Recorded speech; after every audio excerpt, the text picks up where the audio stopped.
Okay, this morning you will be hearing from Julian regarding the kind of critical background that's most important to know on this topic. We think that that's capitalism. You know, it's like there are a variety of different avenues of criticizing capitalism since it's the dominant economic system. There are a bunch of different angles. Julian will go over a few of those, but wants to introduce some foundational and kind of fundamental concepts for more radical criticisms of IPR.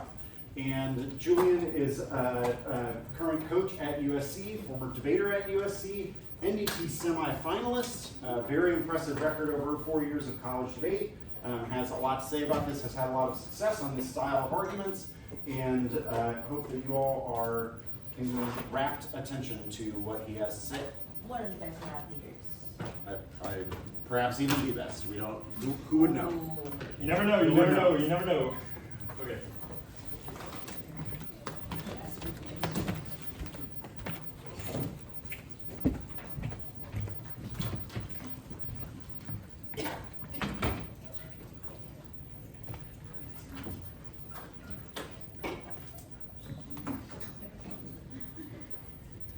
Okay.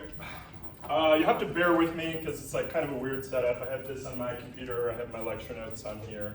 I would say a couple of disclaimers. One, 95% of this is going to be neg K of IPR. There's going to be like 5% that is AF towards the end. I would say the other biggest disclaimer is that this one is going to be very citation heavy, so I'm going to be reading a lot of quotes, referring to some different texts and definitions from different public intellectuals. Large part of this is intentional. One is like the legally nuanced topic demands specificity and terminology. But I would say more importantly, many debaters have like virtually no understanding of the concepts that they're discussing in debate beyond buzzwords and blogs. So I think, especially for a topic like capitalism, where there's like, you know, huge theoretical canon, that we should be using the definitions of the words in question. Other part of this is just like, the more I get to read quotes, the less I have to think. And, you know, we're trying to critique intellectual property. So if you have questions, just raise your hand, and I'll take questions towards the end. Why am I qualified to talk about this? Because I'm a natural born winner and one of the greatest debaters. Okay. So I'm going to begin by reading this longer quote that's on the screen from this Turanian article. It's called Towards a Critical IP Theory, Copyright, Concentration, and Control, and it frames the discussion for today. All the stuff that is cited is like in a work cited towards the end. There's not that much, you know, that is different. There's like 6 or 7 texts.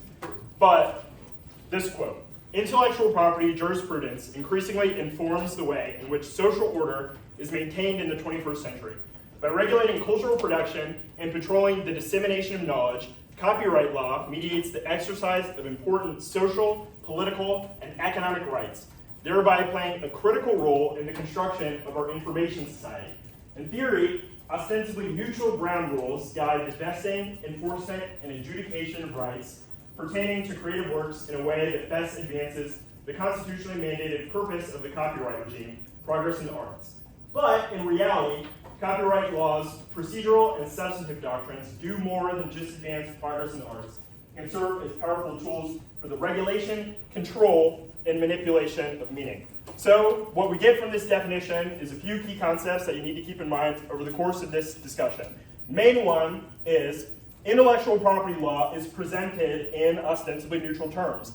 However, it carries with it great ideological presuppositions about how the world can, should and does work, about who and what equals intellectual, about what objects are property, about whether private or public actors have the greatest public benefit, etc. Basically, anytime you were listening to the very first topic lecture, and BK said the phrase, this smuggles in a set of assumptions, should key you in, to the idea that IP law, which is just conceived as something that is out there, it just exists, it's akin to other forms of law that we just, they're naturally existing. They just, exist in the world. IP law is not separate from our own personal beliefs. Part of the reason why IP law is not separate from our personal beliefs is, another main theme that we get from that quote, which is the idea that IP law regulates knowledge, so the, intellectual component of intellectual property law.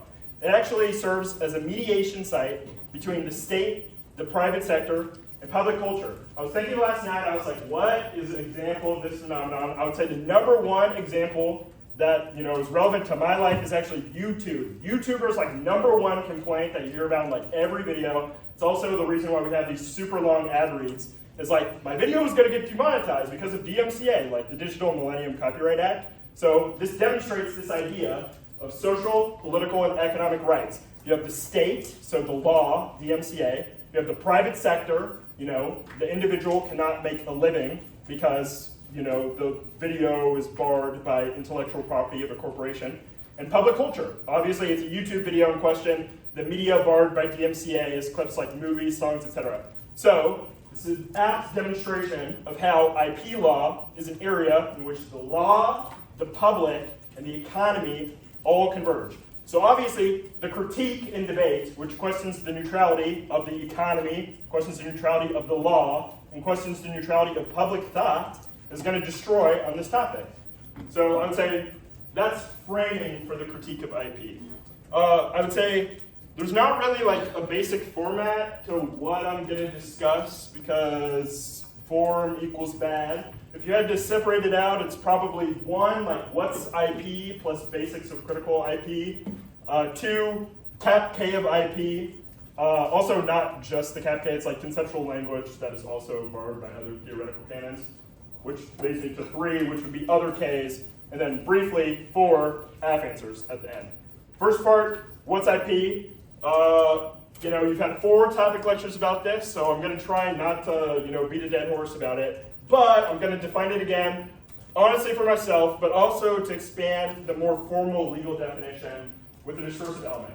So I would say the operating definition for IP that we're going to use in this one is this Romero-Romano definition. So intellectual property is usually conceived of as abstract things, referring to the creations of the mind, such as inventions, main categories are patents, copyrights, and trademarks, anchored in law. They enable people to earn recognition or financial benefit from what they invent or create. And it is justified as a means to nurture innovation and creativity. So I would say most important part of this definition is obviously not the first 2 parts, which we've talked about pretty extensively. Last part, IPR equals people earn recognition, so think social capital, i.e. favorable relationships with powerful people, positive business image, stuff like this. So recognition plus material wealth from the ideas in your head. It governs the translation of idea to invention to profit. So why does that matter? I would say 2 reasons mainly. One is this previous idea that we talked about, IPR cannot be disentangled from political economy. That begs the question, what is political economy? All this is like, school of thought. It's the social science that studies the relationship between economic and political systems. So like, somewhat tautologically, political economy looks at the ways that the economy is managed by politics and the way politics is inflected by the economy. So IPR equals law plus economy. Second main component of this is that IPR has a social history. It is not simply a legal institution that is separate from power relations. In fact, IP is oftentimes the manner by which power relations manifests itself. So here's where I think first Marxist definition becomes relevant. Another hack, as I was doing definition research for this, Marxist.org, like definition site, you should use it as well. Extensive citation of that website in this work. And it surprisingly breaks down things like pretty simply, all these like super complex concepts. So I would use that site. That being said, first Marx's definition that is necessary is property. And the reason why it is necessary is because it describes the relationship between power, people's ideas, and the value that they can accrue from turning those ideas into a commodity. So the definition of property that we're working with is from this like ancient Marx article. It is at a stage of certain development, the material productive forces of society come into conflict with the existing relations of production. Or, this merely expresses the same thing in legal terms. with the property relations within the framework of which they have operated hitherto, then begins an epoch of social relation. So what does this mean? For Marx, Hegel, Zizek, Sean Kennedy, property equals relation. It is the essential difference between the person, the subject, and things, the object, or, in the context of the topic, the invention. And as such, it carries with it the idea of ownership, the idea that something could become the property of something else. So, taking this definition of property, borrowing, from both Marxist philosophy and Hegelian philosophy, humans are humans because they are not things. Humans are humans because they can own things, which are different than humans because they have no, subjective quality. So, what is an example of all this? This like abstract, Marxist thought that is somewhat topic relevant. Answer is something that BK discussed, in the first one. It's the Bayh-Dole, Act implemented in 1980. So background, for this act has probably been discussed at length, but is important to keep in mind for this one. Economic competition has been the cornerstone of American foreign policy since basically forever. We know this to be the case. That being said, probably most obviously during the Cold War when Turner's 20 or 30. Government begins funding research to compete with international superpowers in the 50s and 60s.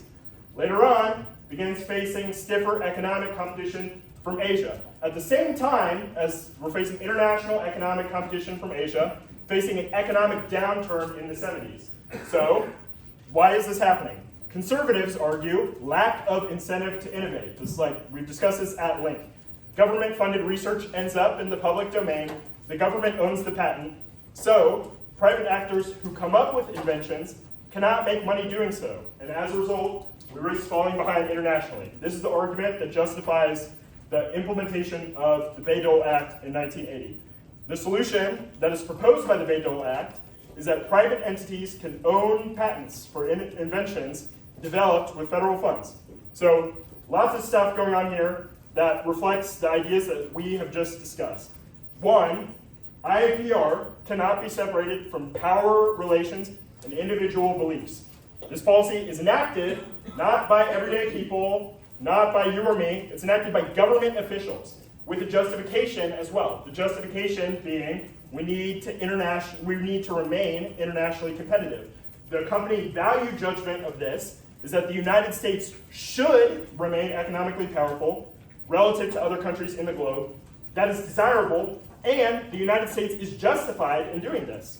So the law uses the neutral language of competitiveness, of redressing economic downturn, in order to hide the beliefs of those that enact it. So that's one idea.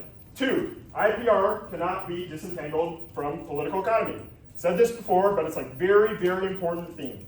This policy, not separate from US foreign policy. It is an economic policy that is implemented domestically, but it is not separate from our foreign agenda. It is also not separate from domestic non-economic or domestic policy because of the centrality of economy to politics in this country, which is obvious because the economy is a key issue in virtually every election.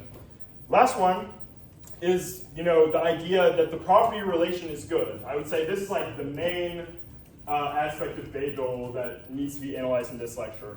It suggests that humans can own their ideas. This is a feature of intellectual property. That they can and should use those ideas to garner profit and social standing in order to separate themselves from others. As a result, intellectual property almost definitionally believes in a divide between the public sector and the private sector. It suggests that private hold over knowledge is the best course of action for countries in the world, at least temporarily, given that patents and copyrights are not indefinite. So I would say that's background. That's what's IP, some topic example. That is the first section. Questions? Yes. Can you go back to the Marx stuff and just kind of walk through that one more time? Which one? So I wrote, walk us through kind of this material production of forces. I would say most important aspect of material production of forces is property relation.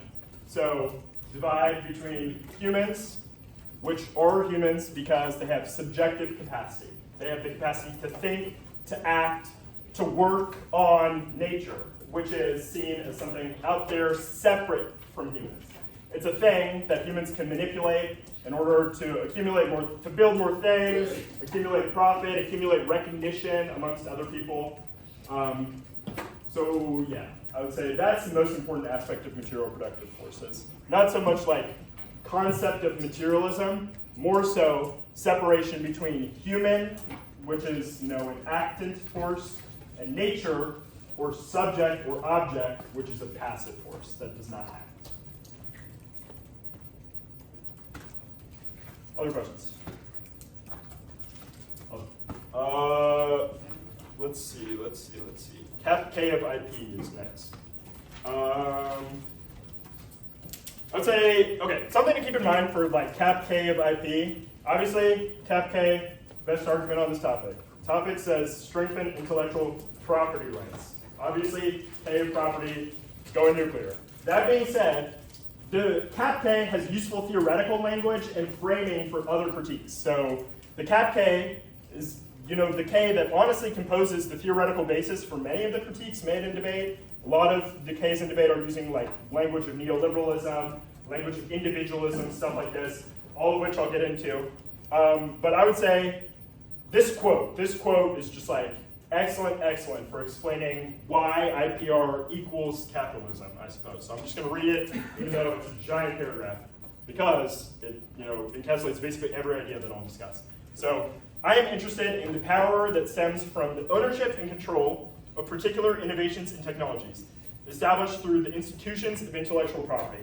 This may allow certain agents to maximize their influence through the control of specific knowledge-based resources, but also allows these preferred actors to enhance their advantages by the legitimization of their interests through law. These actors bring political resources to bear to defend and extend their legal rights by utilizing and defending the arguments for labor desert, expression of self, and economic efficiency. Most important part of this quote by far is this next sentence. These narratives of justification, identifying owners, justifying the protection of their rights, and arguing for the efficiency gains from treating knowledge as property, inform the legal arguments which have resulted in the current settlement. This leads me to highlight the conflict between arguments for the protection of private rights of owners and the notion of the general interest represented by a wider public domain. So I would say lots of concepts floating around this core idea of narratives of justification for intellectual property rights. You got need for ownership and property, need for innovation, plus manipulation of knowledge-based resources. So I'm going to go through these ideas now because I think these are the core ideas of what will be like basically any K you read this year. K of property, K of innovation, because like most apps are going to have innovation advantage, and K of commoditizing knowledge. So let's see. I think before all this, got to define a couple terms.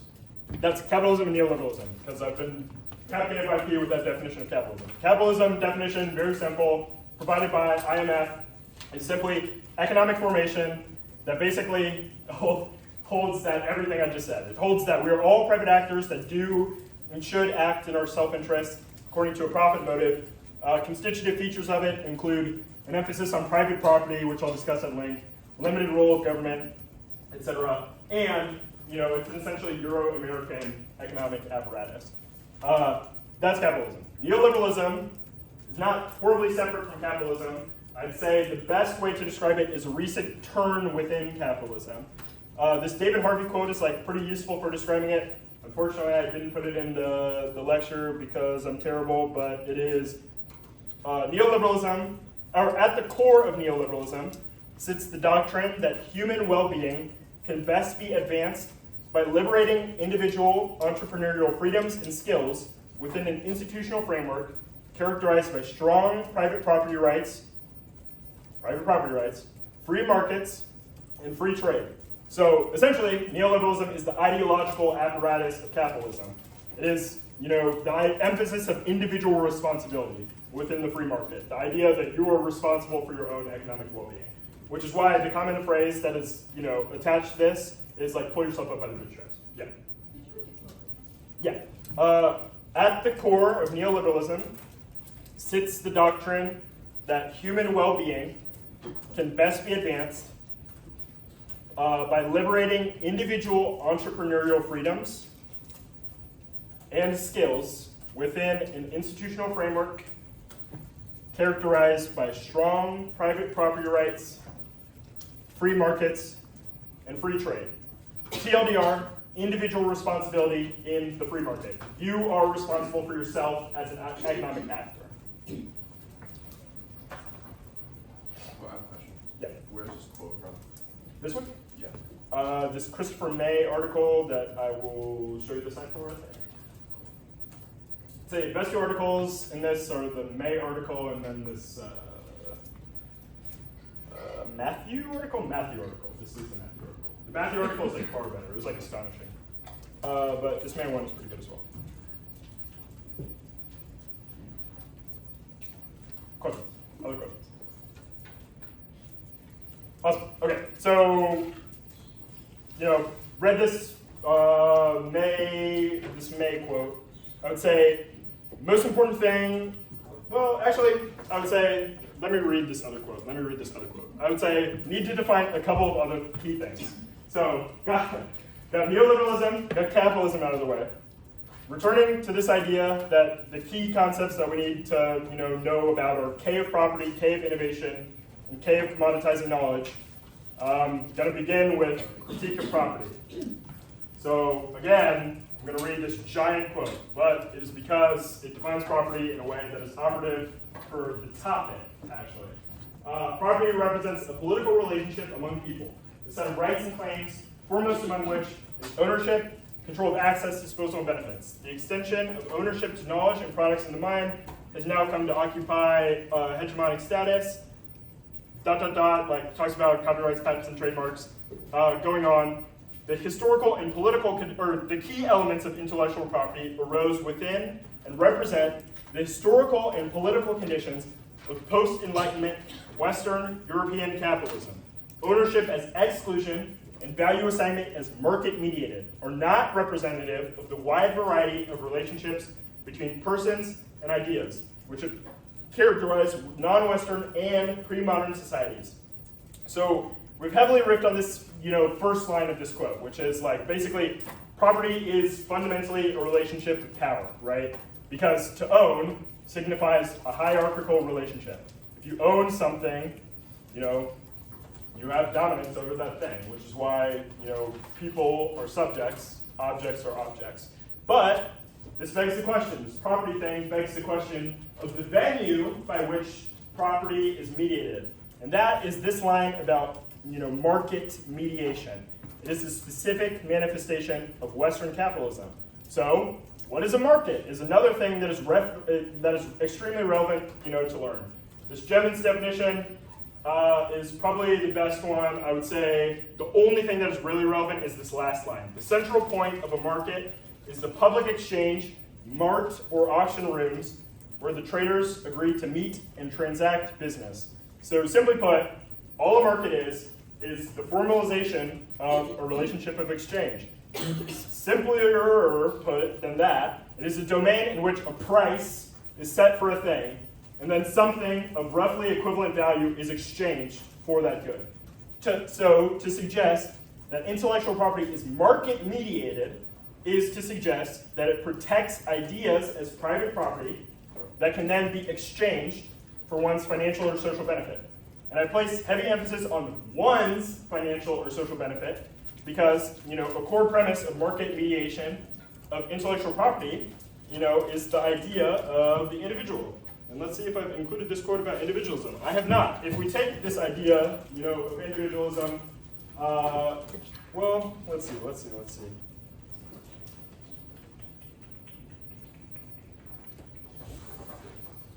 I won't read this other long quote that defines individualism. TLDR, individualism equals the autonomy of the individual financial actor against, the social fabric, against the commons, against the public sector.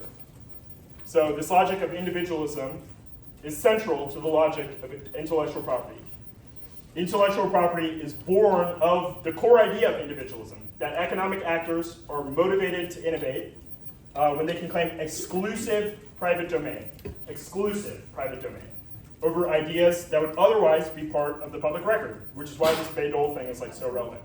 This carries with it the idea of property that we've talked about like a million times at this point, ownership of the idea, and individualism, the idea that something is attributable to one person or corporate entity, and the onus is on that individual to bring that idea or the invention to market in order to generate a profit. So in this way, we see how intellectual property, instead of generating shared knowledge and knowledge commons, knowledge that is shared amongst all people in the United States or people globally, it instead creates a knowledge enclosure. It traffics instead in trade secrets, information monopolies, because the logic of individualism suggests knowledge is rivalrous, that you benefit from having exclusive domain over your own ideas.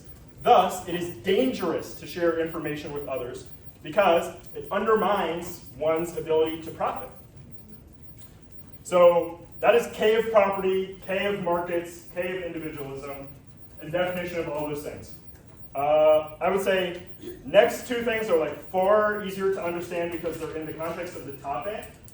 And that is these ideas of like critique of innovation, critique of commoditizing knowledge. So I would think of critique of innovation relative to this idea of utility. I would think of critique of commoditizing knowledge as critique of novelty. So to begin with this idea of utility, probably like the least complex of all the critical angles on this topic, is merely to suggest that because, intellectual, or the idea that intellectual property, has a productive social function is of dubious value. So just to critique innovation, basically. To begin, it comports a use value being the way in which a thing meets human needs, on information. So what this means is it delineates which activities are seen as innovative, are thus seen as desirable because they progress the country into the future. How do they do so? Fueling its economic engine.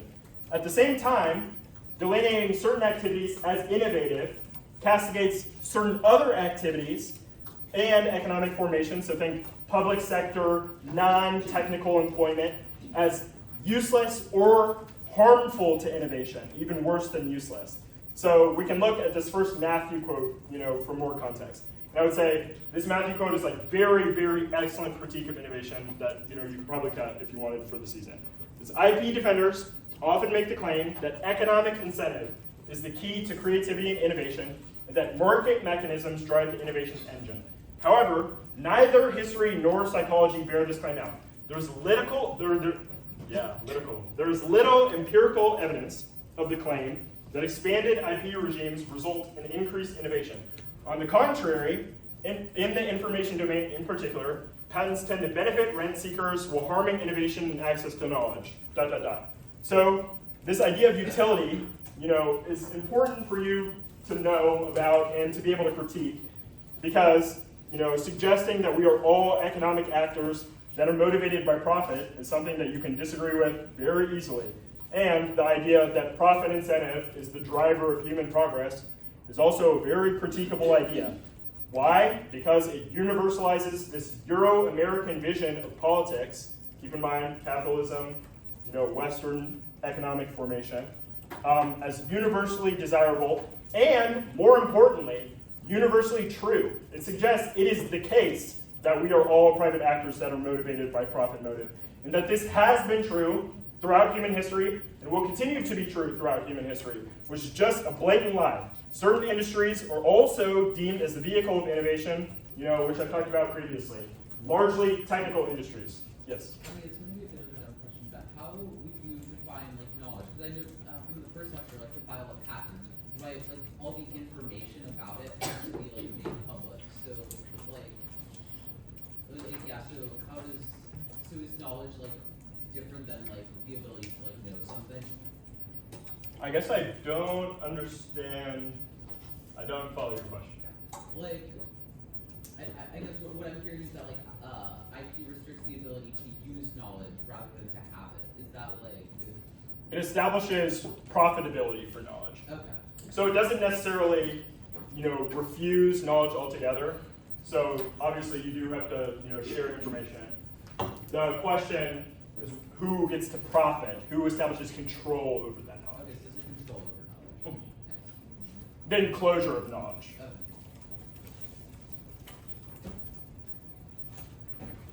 And, the measuring of knowledge in terms of utility as well.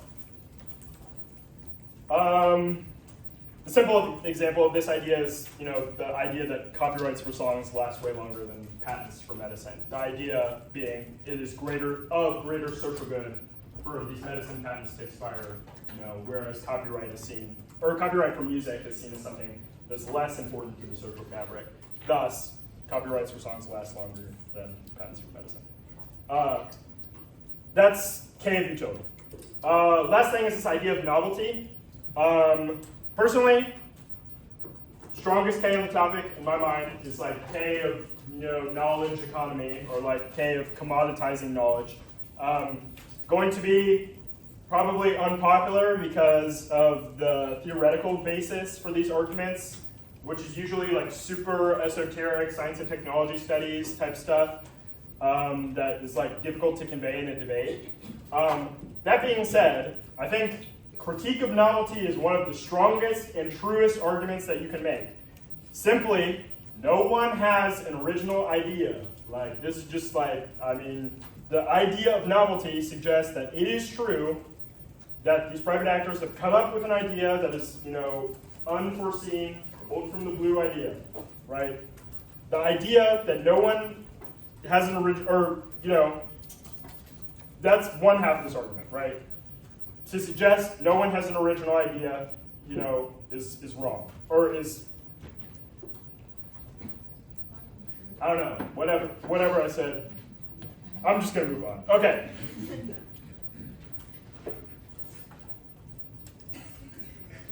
I'm just gonna read the paragraph that I wrote. Okay? I'm just gonna read the paragraph that I wrote, and hopefully it'll work out, or I'll realize what I was thinking of. Personally, I think this is going to be an underexplored area of critical thought on this topic, but it's one of the strongest arguments that you can make, which is simply, no one has an original idea. And to suggest that you do is to paradoxically deny the social embeddedness of humans with the world that we inhabit, and simultaneously to construct a market that puts humans in relationship with things, which acknowledges embeddedness, which is a banger. Okay, go ahead. So is it like the way that like before, like whenever you like draw a person, like you've seen that person somewhere? Like it's not like you like drew a face out of nowhere. You saw that face. Yes, all knowledge is shared knowledge.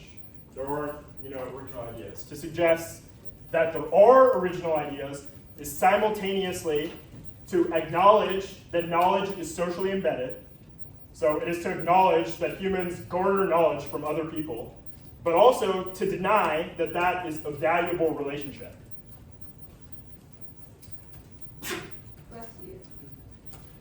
Okay, so that's one thing. Danced around and is compartmentalized by this Matthew quote about the idea of originality that I'm not going to read because I've been reading too much. Danced around expertise K and other areas, which is like very good in this regard. Certain industries seen as innovative, devalues the arts, devalues socially reproductive labor, stuff like this. But another important component of this critique of novelty is this idea that intellectual property turns thought into a competition. So I would say I'm going to read both these quotes because they're kind of important. This first one is better for this idea, right? At its most basic, intellectual property constructs a scarce resource from knowledge or information that is not formally scarce. Unlike material things, knowledge and information are not necessarily rivalrous, and therefore, coincident usage seldom detracts from social utility. Whereas two prospective users must compete to use a material resource, two or more users of any particular item of knowledge or information can use them simultaneously without competing. view this in relation to this other quote that I would say most important part is this, starting with the second sentence. Once land became private property, its use could be mediated through the market by charging rent, ... Given that the organization of capitalism is firmly rooted in the recognition of property rights, those areas of social life that capitalists wish to profit from must be rendered as property. This may not involve physical boundaries, but does require the construction of a legal scarcity relative to a previous commonality. So think of this in the context of Bayh-Dole. I would say it's like the easiest way to understand this. In one sense, the dynamic of enclosure is the expansionary dynamic of capitalism itself. So I would say one of the strongest critiques on this topic is this idea of intellectual scarcity. The idea that intellectual property puts in place a scarcity logic within knowledge, which, just being part of the human condition, as we've discussed previously, like all humans can have knowledge, is obviously not, something that is scarce. Material scarcity is something that is somewhat manufactured, but like at least can somewhat make sense. Like you can't use the same tool that somebody is using. However, this barrier to using the same physical item does not apply to using the same idea. Two people obviously can have the same idea. You and I both think the cat is the best argument on the topic. But what happens when you apply the same logic, to property rights? This is bad because, it folds in knowledge and thinking as a valued commodity, or as a valuable commodity. So what it does by turning thought into a competition is further property logic and further the stratification of economic actors around this logic of competition.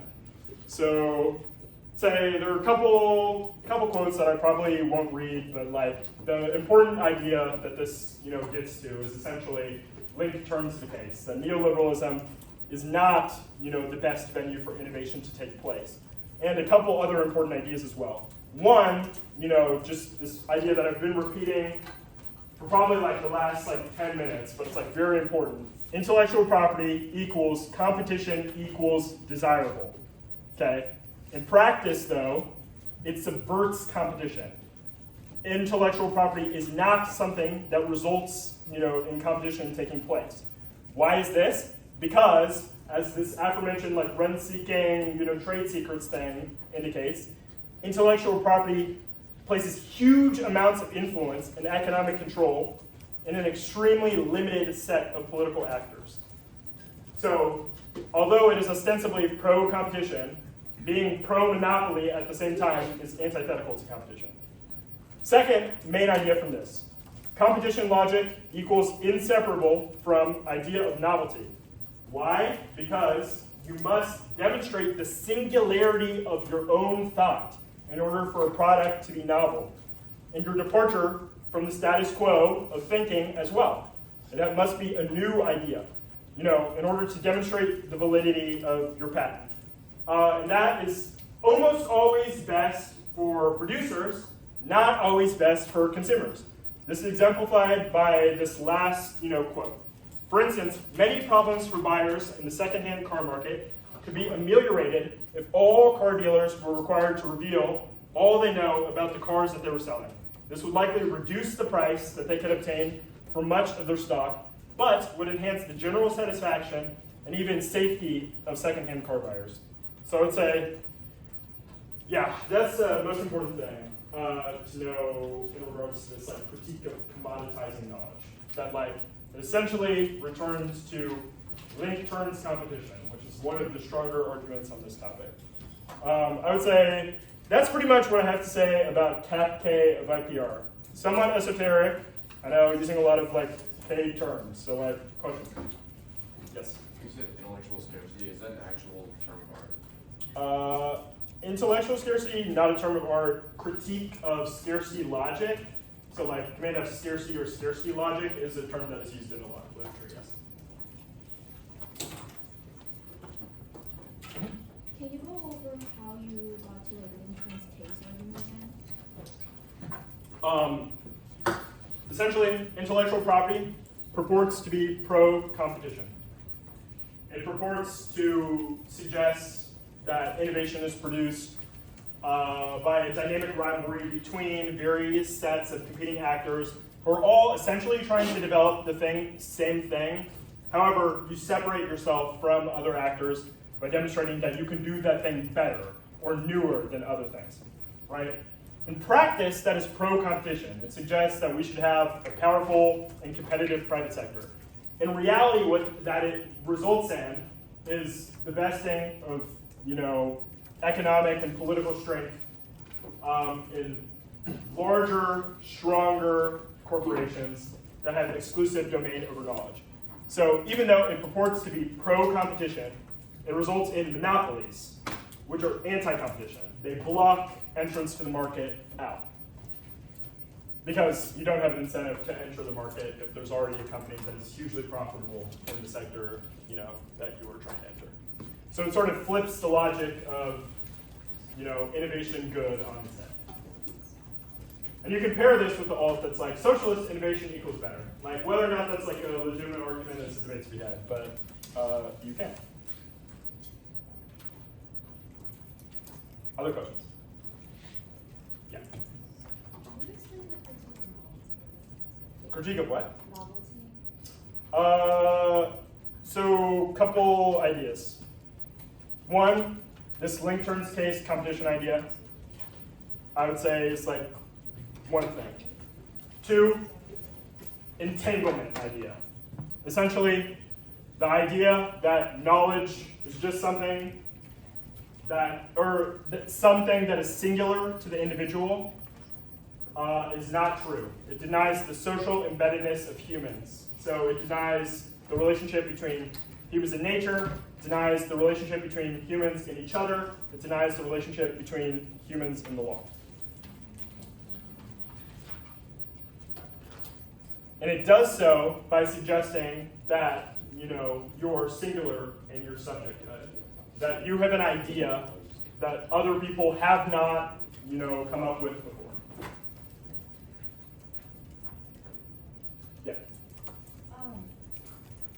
From what I've seen, there's like a lot of discussion in the literature about like trips and like its intellectual monopoly, like capitalism that is pushed. Is there any like articles you found or like specific veins that you think are particularly like interesting for this topic about like trips and like international agreements on this stuff? I'm not sure if it's been cited yet, but this Romero article,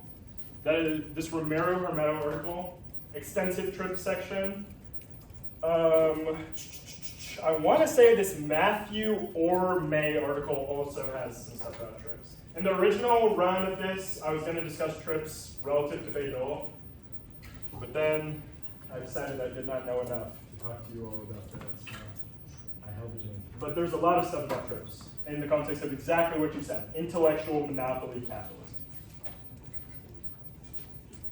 Best article for that is definitely this Romero article. Additionally, if you're gonna do K of property or like Marxist K of anything, read this Romero article because it's like huge breakdown of Marxist thought relative to IP. Extremely dense, extremely long, not very fun to read, not gonna lie. That being said, very, very good. If you do read it, you will win. So that's what matters. Go ahead. Outside of property, how would you kind of contextualize the cap case to like intellectual property, specifically in the university? What do you mean? Like when we think of kind of how we have textbooks and people will kind of write those textbooks and say that we came up with these ideas of like metaphysics was Aristotle, right? Like how does that kind of contextualize to property or like knowledge production? I would say, okay, easiest example is if you have teachers that refuse to share their slides. Yeah. So this is like a huge thing in college. A lot of professors are like, I will not share my slides because equals my intellectual property. And then their slides are like a bunch of quotes. It's like, really? Your intellectual property, the quotes that you're reading from other people who have written books and probably more relevant thinkers than you? Like, no. Like, obviously not your provision. So I would say that's like one idea. Of course, you have like, another great example is like the theft of scholarship from other theoretical domains. So like, I don't know, the classic debate example is like dark deludes, like usage of pessimist thought, for this like theorization of deludes without any reference to blackness or, Afro-pessimism, written by Andrew Cole. That book is a banger, though. I'm not even gonna lie. We were reading that today. We were reading that today for a little bit, before I found out about this candidate. So, cool. Plus slides equals question mark. Yeah. So I've seen the term rent seeking used a lot, like in the utility knowledge saying patents tend to benefit rent seekers. Can you define what rent seeking is? Honestly, I'm not even gonna lie, I have no idea. Okay. I just Googled it. Rent seeking is a concept in economics that states that an individual or entity seeks to increase their own wealth without creating any benefits or wealth to society.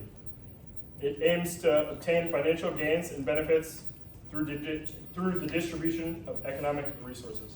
Which honestly, I don't even know. Is it like people get like? I don't know. food I'm not even stamps? gonna. I don't know. Just add it. Or turn. Okay, go ahead. Just to make sure I'm looking at the right one, the Hermeto stuff is the paradox of intellectual property or capitalism book? Mhm. Okay. Yeah. I don't know if it's a book. There's the Maybe it's a book. It's like a 70-page. Well, they're trying to charge me $130 for it, so I hope it's a book, otherwise they're ripping everyone off. I can upload the PDF. Oh, Send it to your I office. have one. Okay.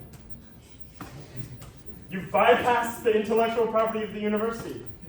Oh, no, it's in Dartmouth's library. Oh. Info monopoly bad, guys. Okay, go ahead. Next question. No questions? Excellent. Okay. Yes, question? No. Okay. Other Ks. There are other Ks. I said we just had extensive section on critique of expertise. What does critique of expertise clue you into? STSK, so science and technology studies, / feminism K. Largely feminist science and technology studies variety. Because feminism is the theoretical canon in which the critique of expertise is really developed and iterated the best. So you've got this idea that I've been referring to previously, that the idea of innovation casts judgment on what is productive and innovative, compared to what is devalued or deemed as less useful to the whole of society. So, you've got critique of devaluation of feminized labor. You've got critique of state and private cooperation, to discipline subjects into productive rationality, like the biopower K, stuff like this. So, science and technology studies K, kind of adjacent to neo-lib K. There's also lots of anti-blackness stuff on both sides of this topic. Large historical critique of intellectual property. Surprisingly little on intellectual property equals anti-black because property is bad reasons. It's more so historical critique of intellectual property. My lab is exploring this, so I'm just going to steal the ideas that they've been talking about in my lab and give them the credit because no intellectual property. Critique of ownership and trademarks of slave branding. Theft of intellectual property of black musicians and black healthcare subjects. Obviously, ton of racial capitalism, Ks of innovation, critiques of exploitation of black labor, wealth inequality. Who owns tech companies? It's not black people. So you got anti-blackness on both sides of the resolution. Another thing that I think is pretty interesting, but is not my domain of expertise. So, expertise is bad, so let me not even say that. But I don't know a lot about this theoretical canon, although it seems like it has a lot to say about this topic. Is indigenous studies, thinking of settler colonialism. So similar type co-option argument going on with theft of indigenous knowledges, music, strategies of personal health care, etc. But also you have this quote, which I think is just fascinating and could develop into very good K of the topic. Intellectual property also faltered when confronted with indigenous knowledge systems because the nature of the knowledge itself challenged the ways in which IP attempted to transform knowledge into commodity. For instance, individual cultural knowledge emphasizes generational continuity and oneness with natural ecosystems. Attempts to separate or alienate this knowledge damages it. These alternative approaches are often grounded in a sense of responsibility rather than claims of entitlements. So what should you get from this? One, knowledge commodity K, so like you have just like, I don't know, K of, knowledge systems, this K of, this like critical indigenous ecology K that is substantiated by the first line. But then the last line is also critique of rights, which I'm not going to pretend like I know a bunch about, what this theoretical base has to say about these things. That being said, extensive literature base on both sides of the resolution for this argument. So I would say those are the big themes. I would say STS-K, Science and Technology Studies K, is probably like the most popular, besides the neolib K. A lot of the stuff is basically going to fold into Cap or neolib K or something with elements of other theoretical bases.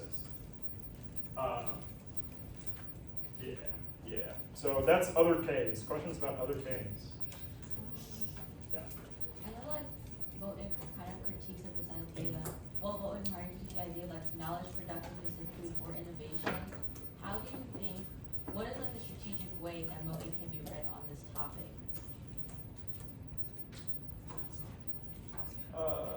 I don't know. I'm just kind of a Moten hater. I'm not gonna lie. Like, I don't think he has a lot to say.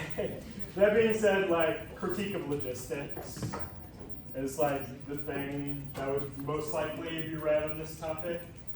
But I'm not gonna pretend like I have like, the Moten critique of intellectual property logistics, in mind. But I would say not gonna be super strong on this topic because the impact of the link is not easy to conceptualize relative to innovation bad, which is way easier to conceptualize in my opinion. Yeah. What's the map you wrote called? It's up to N. It's up Okay. to N. The next slide is like kind of funny, so I was gonna flick through it, but like I'll try to make that. Question. Okay, AF answers. There are none. You've lost. You're cooked. Okay. Other, AF arguments that you can make. Straight turn the critique. Straight turn the critique. Only option on this topic.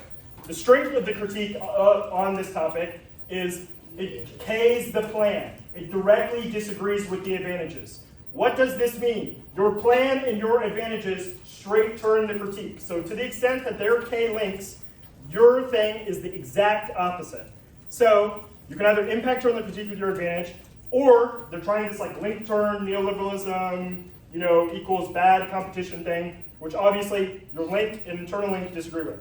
I do not have super extensive thoughts on AF defensive IP. What I am going to do is separate what I have into two things. That is category of affirmative and argument checklist. So first thing is category of affirmative. You would be surprised at how much lefty patent protection for insert minoritarian population AFs exist.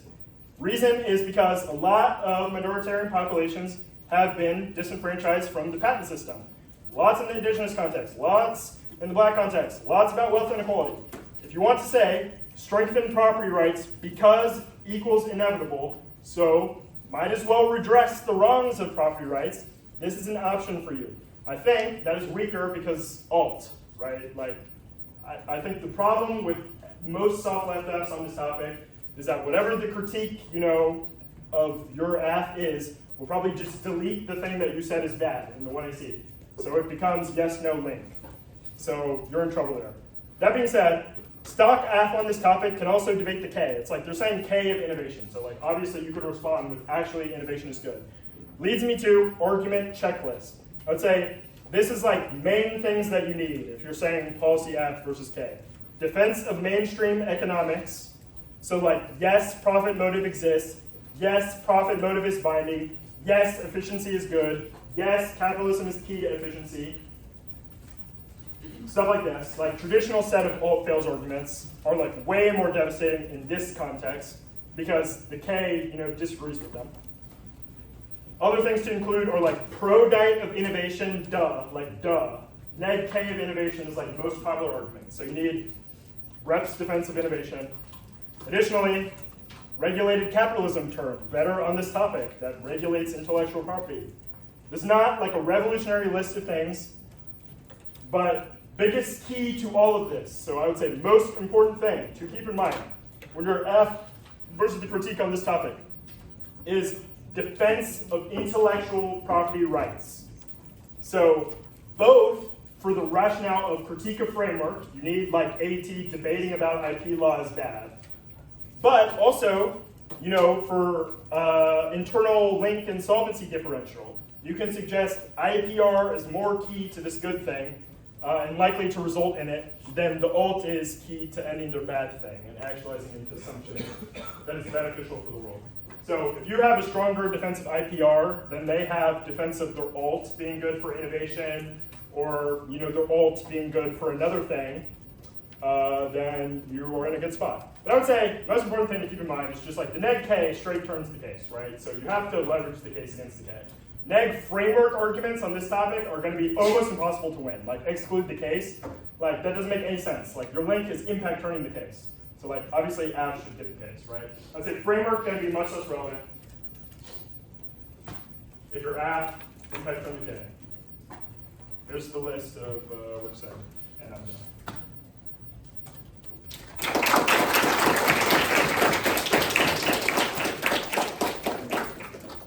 Question? Yes. Yeah, so you said that like frameworks are going to be like less relevant. How much like less relevant do you think? Like how much time should the next spend like defend it like arguing framework? Depends on the critique. So if your critique, the closer your critique is to materialist disagreement with the plan, so like innovation equals bad, less framework. More theoretically inclined, so the more your impact to link is epistemic, so about knowledge production, about how we research and think, the more your impact to the link is about that, then more framework. I kind of said it now.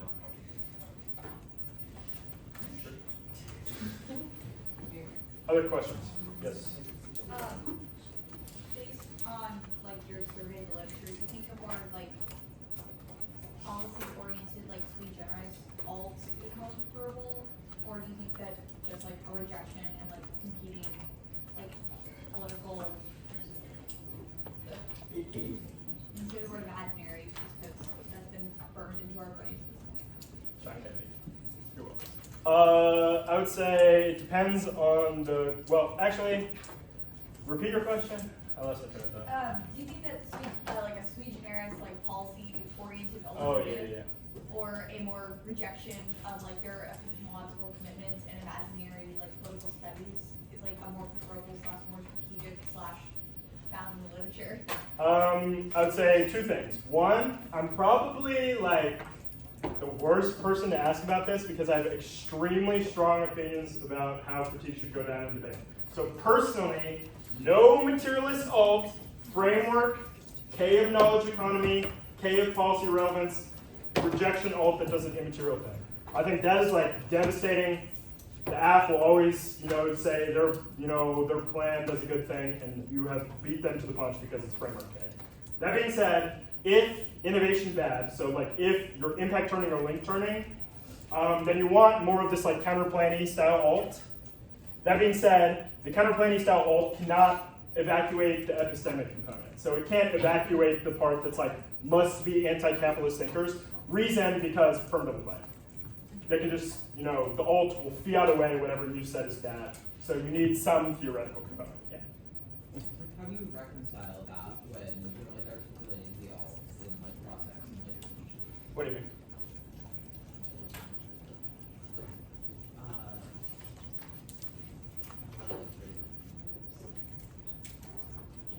We can come back, or you can ask me later. I would say, if I'm guessing your question correctly, you just always from the jump say your alt has both a material and epistemic component. Oh, okay. And they cannot be separated. That makes no sense. To be like, we need communism, and then to be like, there's no attendant political economic vision for what communism ought to look like or why capitalism is bad, it doesn't make any sense. Okay. That is Yep. Other questions? Yeah. You said soft left apps were going to struggle. Do you think there's an optimal way to read a soft left app on this topic? Like all the soft left app advantages are incredible. So like there is a strategic way to the extent that basically every soft left app link turn against the K is very strong. A lot of the critique link evidence that is read in debates is also historical explanation of why IP is bad, not discussing IP equals bad. So your AF, soft left AF, more likely link terms their link than links to the link, right? The danger is the alt. The danger is the alt in soft left debates. Alts in soft left debates almost always turn the debate into just states and politics. It's just like risk of link. Because it's like, okay, say you say like, I don't know, like medical apartheid F, right? So like anti-blackness K plus racial capitalism K. Okay. Neg racial cap K. Alt delete racial capitalism. 2AC?